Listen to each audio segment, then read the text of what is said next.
Hello friends, good evening. তো কেমন আছো? আশা করি ভালো আছো। তো আমি দেখতেই পাচ্ছিলাম বয়স্ক সেজেছি, কারণ হলো টিচারদের জন্য চাকুলিয়া হাই স্কুল থেকে আমাদের একটা নাটক ছিল। সেটা নাটকটা হয়েছে আমাদের চাকুলিয়া ব্লগে। তো মানে ব্লগের যেটা মঞ্চ সেটা অনেক বড়। তো এখানে অডিয়েন্স ছিল অনেকজন, হাজার হাজার। তো আমাদের যেটা নাটক বললাম ওখানেই হয়েছে। আর আমাদের নাটকটা দেখাবো তোমাদেরকে। আর নাটকটা আমাদের আমার অডিয়েন্স দেখে অনেক কান্না করেছে। তো নাটকটা হলো বৃদ্ধাশ্রম। তো নাটক শেষে এটা পেয়েছি প্রাইজ। তো নাটকটা অনেক সুন্দর হয়েছে। তো তোমরা দেখতে থাকো নাটকটা, চলো।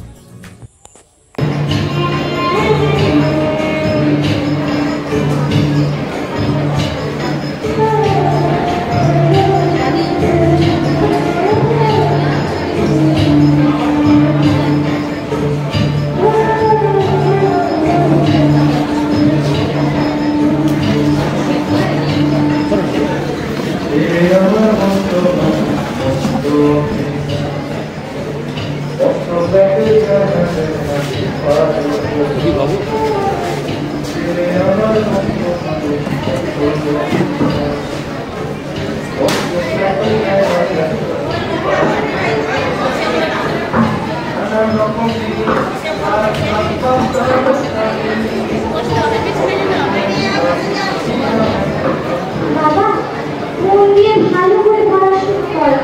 একদিন মানুষের মতো মানুষ হতে হবে।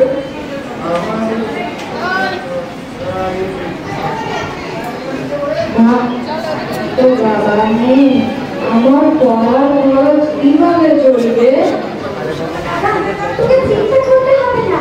আমি লোকের বাড়িতে কাজ করে হোক আর যেভাবেই হোক তোকে পড়াশোনা করাবোই। তোকে চাকরি করতেই হবে বাবা। মা, আমি কলেজে গেলে তো অনেক খরচ হবে, তাই পড়া বন্ধ করে কোনো কাজ দেখে নিয়ে কাজে লেগে যায়। তোমাকে অনেক কষ্ট করতে হয় মা। না না বাবা, তোকে পরিশ্রম করতে হবে না। আমি আরো বেশি পরিশ্রম করে আরো বেশি অর্থ উপার্জন করবো। তোকে আমি মানুষের মতো মানুষ করে তুলবো। চাকরি পেতেই হবে বাবা, তুই মন দিয়ে পড়াশোনা কর।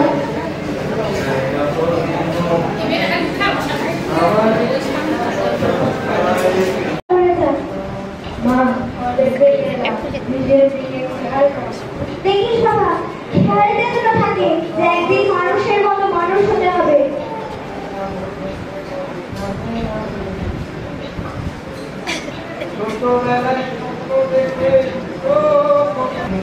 মা, শুনছো? আমি কলেজে ফার্স্ট ক্লাস ফার্স্ট হয়েছি। তুমি কোথায় মা? উফ, কিসের এত চেঁচামেচি? কিসের এত চেঁচামেচি করছিস? মা মা, আমি কলেজে ফার্স্ট ক্লাস ফার্স্ট হয়েছি। বাহ, আমি জানতাম তুই একদিন ভালো ফল করবি। বাবা, এবার একটা চাকরির পরীক্ষায় বসতে হবে। দিলে তোর বিয়ে দেবো, বাড়িতে একটা বউমা নিয়ে আসবো। আমার শান্তি হবে। ঠিক আছে মা।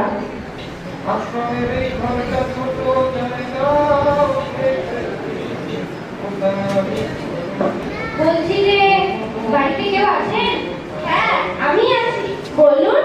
বলছি এখানে মহিন সরকার বলে কে আছেন? আমি মহিন সরকার। আচ্ছা, দাঁড়ান, আপনার জন্য একটি চিঠি আছে।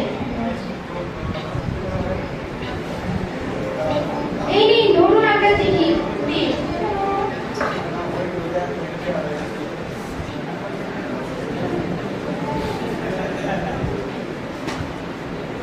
মা মা, শুনছো? তুমি কোথায় মা? শুনছো? কি হলো, এত ধাক্কাধাক্কি কিসের? মা মা, আমি চাকরি পেয়েছি। আমি তোমার স্বপ্ন বৃথা যেতে দেইনি। দেখো দেখো, পিয়ন এক্ষুনি দিয়ে গেল। ওই দেখি।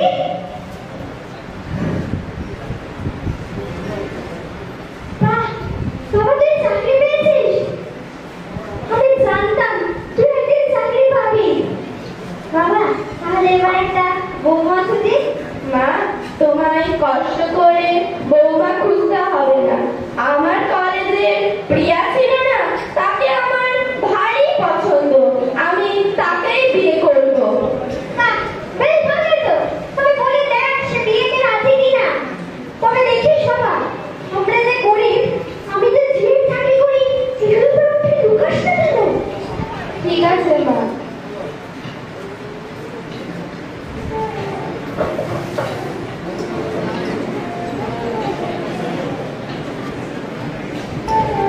প্রিয়া, প্রিয়া, তুমি কি শুনছো? আমি চাকরি পেয়েছি। তুমি শর্ত দিয়েছিলে না, আমি চাকরি পেলে তুমি আমায় বিয়ে করবে। ওয়াও, এটা খুব দারুণ খবর। আমি জানতাম যে তুমি পারবে।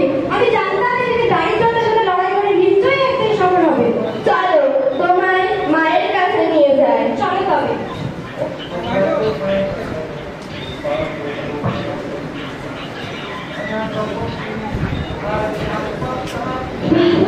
কি সংসারের কাজ, গরমটাও বেশ পড়েছে। মা শুনছো? দেখো কে এসেছে। কি হলো আবার চেঁচামেচি? উফ, ভালো লাগে না। দেখো দেখো কে এসেছে। ও মা, এ তো রাজকন্যা না, তোমার বৌমা। বৌমা, তুমি আমার মেয়ে, আমার কাছে থেকো। মা, প্রিয়া বাবের একমাত্র মেয়ে, ও বাবের আদরের রাজকন্যা। মা, আমার কাছে অত টাকা নেই, আমার তো সম্পত্তি নেই, তবে একটা বড় মন আছে, বুঝলে না?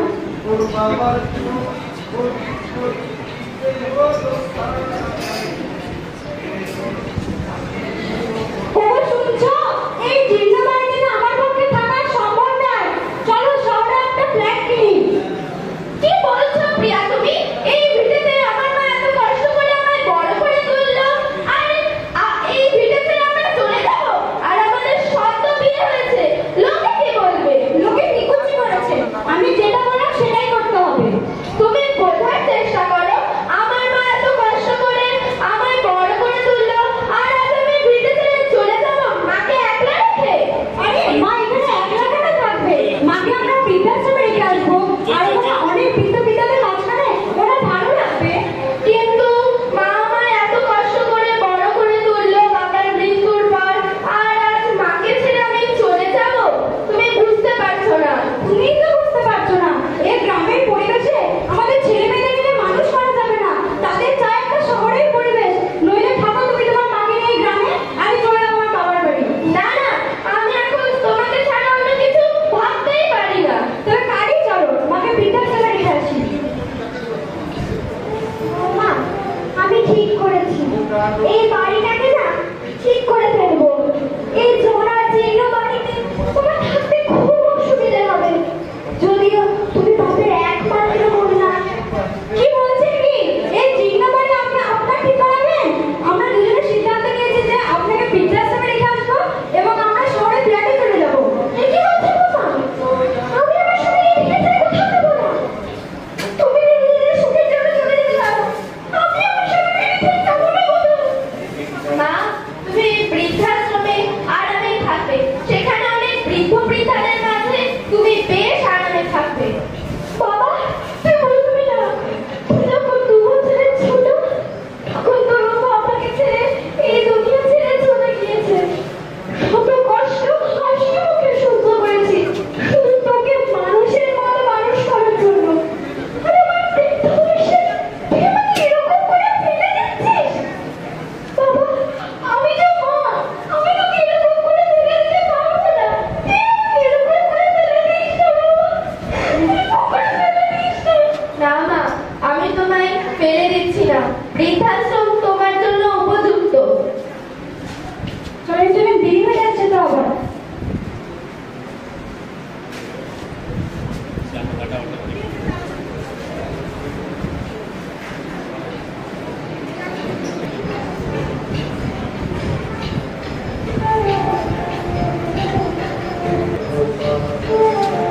ছেলে আমার মতো মানুষ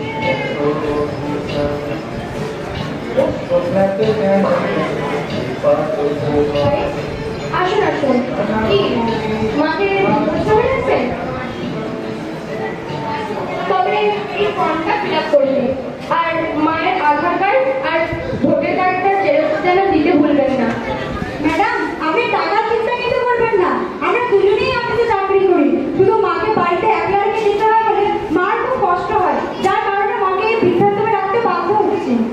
সেই তো শুনুন, আমার বৃদ্ধাশ্রমের নিয়ম হচ্ছে আপনি প্রতিদিন ফোনে কথা বলতে পারবেন, সপ্তাহে একদিন দেখা করে যেতে পারবেন। আর হ্যাঁ, প্রতি মাসের টাকাটা কিন্তু 10 তারিখের মধ্যেই পেয়ে যাবেন। হ্যাঁ, নিশ্চয়ই পেয়ে যাবেন আপনি টাকা। নিন, এর মধ্যে সব কিছু আছে।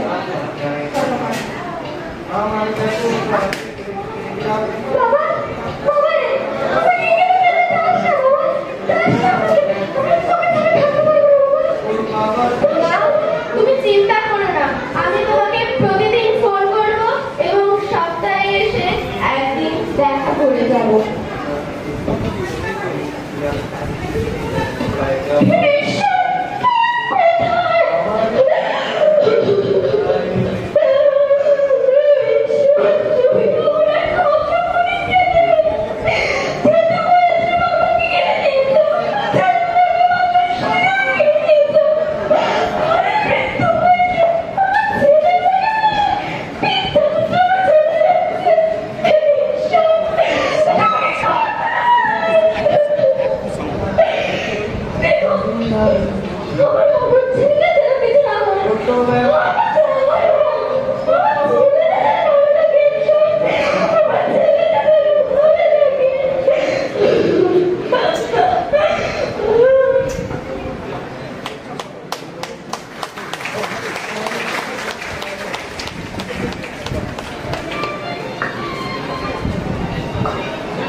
বৃদ্ধাশ্রমে পরের দিন মা ছেলের ফোনের অপেক্ষায় আছে, ছেলে খোঁজ নিচ্ছে কিনা সেই জন্য জানতে চাইছে।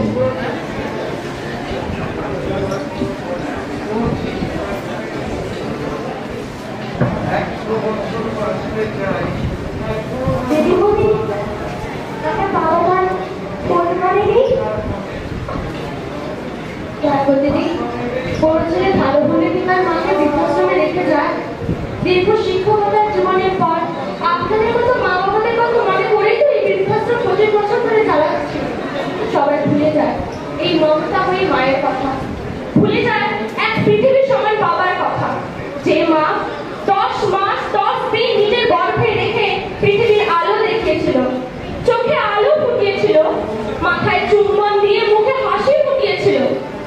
ভুলে যায় সেই মায়ের কথা, যেই মা শত শত রাত্রি অনিদ্রা যাপন করেও মলমূত্র হাতে রেখেও হাসি মুখে নিজের সন্তানকে মানুষ করে তুলেছিল। সেই সন্তান জীবনে প্রতিষ্ঠিত হয়ে যাওয়ার পর ভুলে যায় নিজের স্ত্রীকে পেয়ে নিজের মাকে। হয়তো আপনার ছেলেও তার ব্যতিক্রম নয়। আরে দিদিমণি, আমার ছেলে খুবই ভালো, হয়তো সেখানে খুব কাজের চাপ, বুঝলেন তো, তাই হয়তো ভুলে গেছে। আমার ছেলে ঠিকই আসবে, অবশ্যই কল করবে আমাকে, আমাকে নিয়েও যাবে নিশ্চয়ই এখান থেকে। ও খুব ভালো, জানেন তো। দেখা যাক আপনার ছেলে কবে আসে আপনাকে নিতে।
হ্যালো,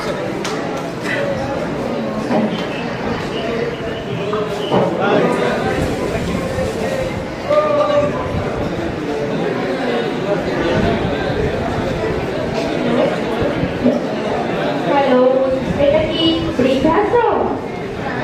বৃদ্ধাশ্রম থেকে বলছি। বললাম আমার মা দয়াবতী দেবীকে একটু দেবেন।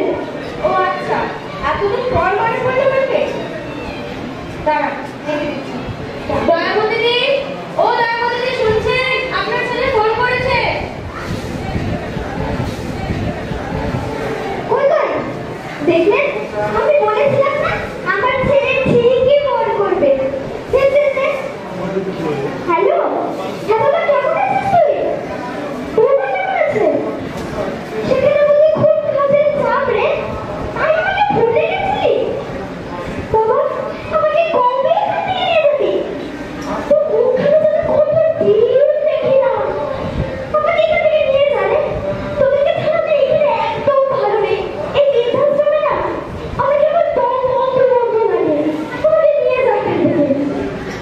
মা, অত্যন্ত কাজের চাপে আমি যেতে পারছি না। খুব তাড়াতাড়ি আসবো। তুমি চিন্তা করো না মা, ভালো থেকো। রাখছি। ডাক্তার, আপনার ছেলে কবে আসবে? দয়াবতী, অনেক ছেলে মেয়েরা নিজের বাবা মায়ের সব দেহটা পর্যন্ত নিয়ে যেতে ভুলে যায়, জানেন? ভুলে যায় যে তার আপন জন বলে কেউ রয়েছে এই বৃদ্ধাশ্রমে। টাকা দিদিমণি, আমার ছেলে ভালো, ও ঠিকই আসবে, দেখবেন ঠিকই আসবে।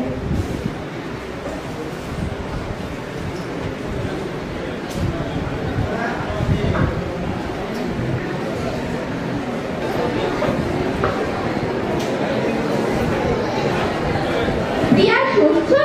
ফ্ল্যাটের বাকি টাকাটা পরিশোধ না করলে আইনি ব্যবস্থা নেওয়া হবে, এমন নোটিশ এসেছে। আরে আমার বাবা তো আমার ভাগেরটা দিয়েছে, এবার তুমি তোমার ভাগেরটা দেখো। গ্রামের ওই দিদি বাড়িটাকে বিক্রি করে দাও। কিন্তু ওটা তো মায়ের নামে আছে। মায়ের টাকা দিতে কি হয়েছে? তুমি কি মায়ের ছেলে না? তুমি বিক্রি করে দেবে? হ্যাঁ, এখন তো গ্রামের সবচেয়ে টাকাওয়ালা মালিক হচ্ছে প্রধান সাহেব। তাকেই ফোন করি যদি জমিটা কেনে। হ্যাঁ হ্যাঁ, গ্রামের প্রধান সাহেবের বড় লোক, উনি নিশ্চয়ই জমিকে লুটে নেবেন। তাড়াতাড়ি কল করো। করছি। Hello, hello. নমস্কার প্রধান হ্যাঁ, সাহেব। নমস্কার। আমি দয়াবতী দেবীর ছেলে বলছিলাম। হ্যাঁ, বলো তোমার মা কেমন আছে? মা ভালো আছে।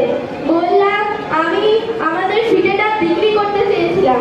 দাম রেখেছি 15 লক্ষ টাকা। না না, অত বেশি দামে নেওয়া যাবে না। তাহলে 14 লক্ষ টাকা? না না, অত দিতে পারবো না, 8 লাখ টাকা দেবো। না, সেটা হবে না। দুজনের মত মিলিয়ে 10 লক্ষ টাকাই দিতে পারি। আর ঠিক আছে। তাহলে আপনি 5 লক্ষ টাকা ফোন পে করে দিন এবং বাকি 5 লক্ষ টাকা তাহলে রেজিস্ট্রির সময় দিয়ে দেবেন। ঠিক আছে, আমি ফোন পে করে দিচ্ছি, কিন্তু রেজিস্ট্রি না আনলে আপনার কপালে দুঃখ আছে। ঠিক আছে, ঠিক আছে। দেখলে তো বইয়ের বুদ্ধিতে কত লাভ হয়। এবার 5 লাখ টাকা ব্যাংকে ডিপোজিট করে নেবে, এবার 5 লক্ষ টাকাটা শোধ করে দেবে। সবই হলো, কিন্তু মা তো বৃদ্ধাশ্রমে। নহিলে যে প্রধান সাহেব দাপুটে লোক। কি হয়েছে?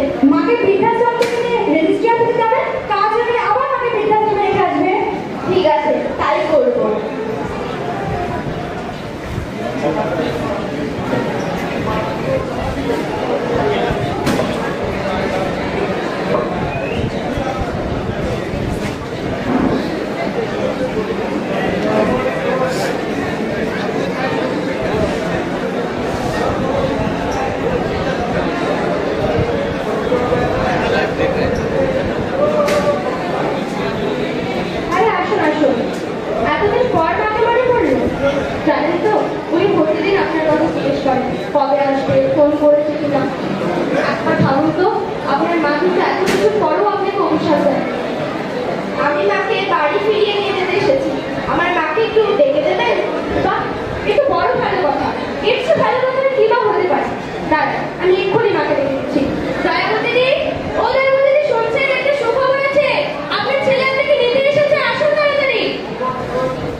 ভিটেটা বিক্রি করে দেবো, কাল রেজিস্ট্রি, তাই তোমায় নিয়ে যেতে এসেছি। না না, এ হতে পারে না। আমি তোর বাবার শেষ ছুটিতে বেঁচে দেব। না না, এ হতে পারে না। আমি যতদিন বেঁচে আছি সেটা ততদিন থাকবে। আমি মরে যাওয়ার পর তুই বেঁচে নিস বাবা। আমি বেঁচে থাকতে ওটা বিক্রি হতে পারে না। বেঁচে শো বাবা, বেঁচে শো রে। মা, আস্তে কথা বলো, ম্যাডাম না হলে শুনে নেবেন তো। না না বাবা, আমি সেই জায়গায় বলবো, তাও ভালো। তুই বেঁচে শো। ও আচ্ছা, তবে মায়ের শেষ সম্বলটুকু বাঁচানোর জন্য আপনি নির্লজ্জের মতো চলে এসেছেন মাকে নিয়ে যাবেন এই অপেক্ষাটা করতে। শুনুন, ধর্মের কল কিন্তু বাতাসে নয়। আজ আপনি আপনার মাকে এখানে রেখে গেছেন, কাল আপনার ছেলে আপনাকে এই বৃদ্ধাশ্রমে রেখে যাবে। আমি দেখভাল করবো আপনার। ডোমেস্টিক ভায়োলেন্স অ্যাক্ট অনুযায়ী আপনার বিরুদ্ধে মামলা হতে পারে। আপনি মায়ের সাথে চিটিং করছেন, তার বিরুদ্ধে চিটিং এর মামলা হতে পারে। আরো বিভিন্ন ধরনের ধারা রয়েছে যার মাধ্যমে আপনি জেলে গিয়ে প্রচার করতে পারেন। যান, ভালো ভালো বলছি, মাকে বাড়ি ফিরিয়ে নিয়ে যান। ম্যাডাম, আমি আমার ভুল বুঝতে পেরেছি। আমি আমার মাকে বাড়ি ফিরিয়ে নিয়ে যাচ্ছি। দিদিমণি, আপনাকে যে কি বলে ধন্যবাদ দেব, আমার কাছে কোনো ভাষা নেই। আমাদের মতো এই অসহায় বৃদ্ধ বৃদ্ধাদের একমাত্র দেবী আপনি। আসি দিদি, ভালো থাকবেন। আরে না না, মানুষ হিসেবে তো আমার একটু কর্তব্য দেওয়া উচিত। আসুন, এবার ভালো করে ছেলে মেয়ের সাথে সংসার করুন। চলো মা।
নমস্কার, ভালো আছেন?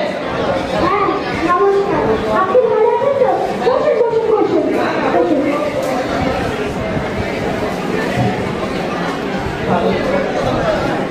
বাবা দেখো না, তোমার জামাইকে বলেছিলাম যে আমার মাকে বৃদ্ধাশ্রমে রেখে আসতে, তোমার জামাই তো শুনছেই না। থামো থামো, আমি একজন শিক্ষক হয়ে ব্যর্থ। আমি আজ কি শুনছি? আমি আমার মেয়েকে উপযুক্ত শিক্ষা দিতে পারিনি হয়তো বলে তুমি এমন জিনিস মাথায় আনতে পারলে। তুমি আমার মেয়ে হয়ে কি করে সিদ্ধান্ত নিয়েছ? তুমি মায়ের জাতি হয়ে কি করে বিধবা বিক্ষোভ মায়ের সাথে এরকম আচরণ করছো? বৃদ্ধ বয়সের মাত্র তার ছেলের কাছে সন্তানের মতো লালিত পালিত হবে। মা ছোটবেলায় তার সন্তানকে লালন পালন করছে। আচ্ছা প্রিয়া, আমি তো তোমার বাবা, তুমি কি চাও আমাকে বৃদ্ধাশ্রমে রাখবে? না না বাবা, এটা কি করে হয়? তুমি আমাকে ছোট থেকে বড় করে তুললে, তুমি কেন বৃদ্ধাশ্রমে যাবে? তুমি তো আমার কাছেই থাকবে। তাহলে এবার তুমি বিচার করো। তুমি যেমন আমাকে তোমার কাছে রাখতে চাও, তেমনি জামাই বাবা যান তার মাকে তার কাছে রাখবে না কেন? এটা কি তোমার ভুল নয়? সব থেকে বড় কথা, জৈসা কারণী ওইসা ঘটেনি, জৈসা করেগা ওইসা মিলেগা। আজ তুমি শাশুড়িকে এমন করে পাঠাচ্ছ, আর তোমার বৌমা পাঠাবে তোমাকে। বুড়ো বুড়িদেরকে বোঝানো করছো, ওরা পরিবারে খুঁটি, ওরা পরিবারে অহংকার। সরি বাবা, আমার ভুল হয়ে গেছে, আমাকে ক্ষমা করে দাও। মাগো, আমার কাছে ক্ষমা প্রার্থনা করে কোনো লাভ নেই। আমি ক্ষমা করে দেবো, ভগবান ক্ষমা করবে না। তোমার শাশুড়ি ক্ষমা করলে তোমাদের মঙ্গল। মায়ের চরণ দিয়ে ক্ষমা চেয়ে নাও। বাবা, মা, তোরা ভালো না, তোরা যে নিজেদের ভুলটা বুঝতে পেরেছিস, এই